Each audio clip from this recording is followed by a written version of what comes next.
Up a viewer here accusing Western Kenya leaders in totality of being used by others for money.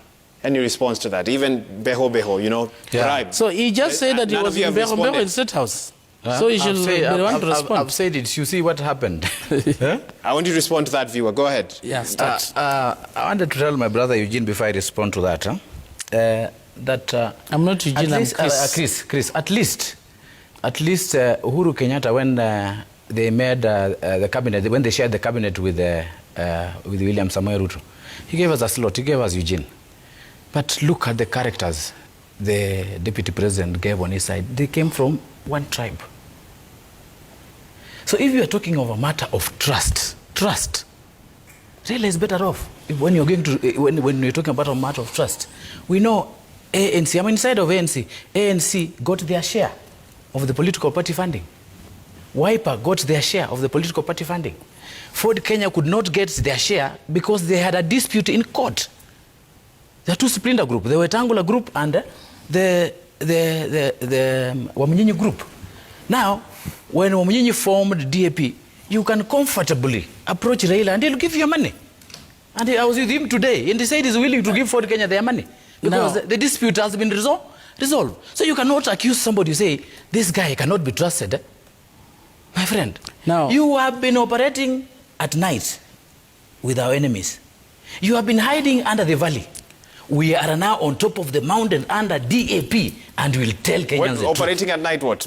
Political wheeler dealing? Yeah, wheeler dealing. What they are saying about Mbeho in Kuomba. They have been operating at night like that. They have been operating in valleys. And the truth came when the NDC, the people that have been operating with at night, attended now daytime their event. Now we have smoked them from the valleys and we are on top of the mountain. We'll tell Kenyans and Luyas the truth. Chris Wamarwa. Now, as partners initially in Oka, when we went for the NDC of Wiper, Raila Amolo Odinga was invited as their guest. When you've been invited, you don't have to question whoever has been invited. So when we went for ANC, it was the responsibility of ANC to invite whoever it feels was good at that time. And Musalia Mudavadi communicated that he has invited the deputy president. So you want to say the deputy president was the enemy? Where did he communicate? When Kalonzo walked away. Kalonzo, this is a media house.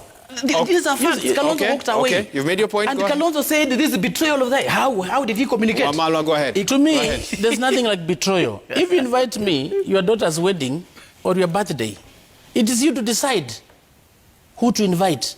When you went for the Wipers NDC, for your information, he never disclosed that he has invited Raila Amolo Odinga. In politics, there must be tolerance. But we tolerated, despite the fact that we are different political formations. So when you're going to somebody's birthday, you don't dictate. What they should have done, maybe if they were uncomfortable with him, they should have raised it with the person who invited them. But not the issue of walking out. And in any case, the deputy president, does he have a political leprosy that when people see him or whatever the case? You need to define, and you need also to clarify when you come and say they've been in darkness with enemies. So does it mean the deputy president has been your enemy? Maybe he was your enemy. He was not my enemy. He's the deputy president of this country.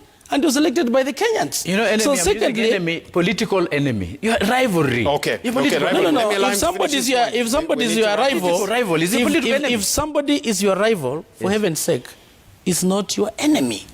And as you go to us, is on record calling Musalia Mutia kumbe kumbe. Okay. Yes.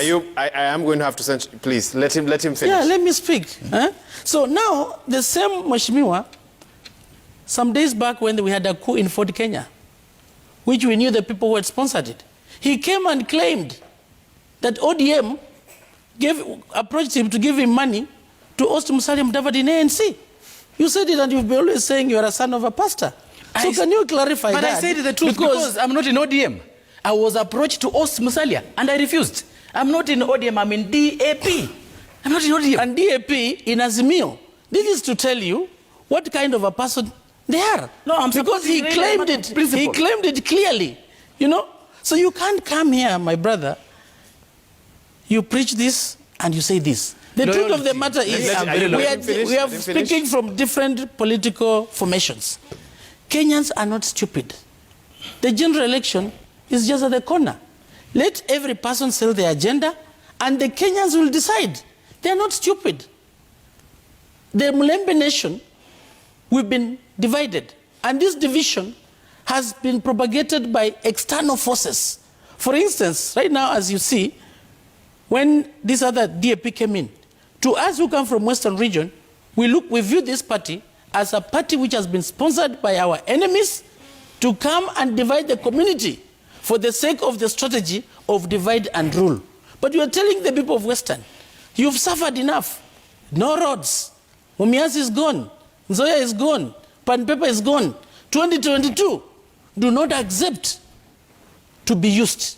The people who go to State House from Mbero, you've just claimed that. We are waiting to see when the president is going to act. And you want to see the budget estimates. And I'll sit with him.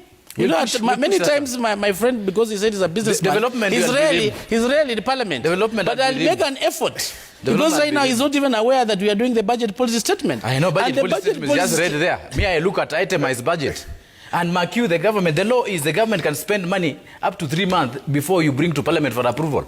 You see, the budget policy statement, Wahiga, is a very critical document that gives priorities of the government. My friend, today, and it must have a correlation with the budget estimate. We reopen today, so Parliament. My brother to come and claim otherwise, Wahiga. Then he does not understand what a budget policy statement is. Let me allow him to finish. We reopen today, Parliament.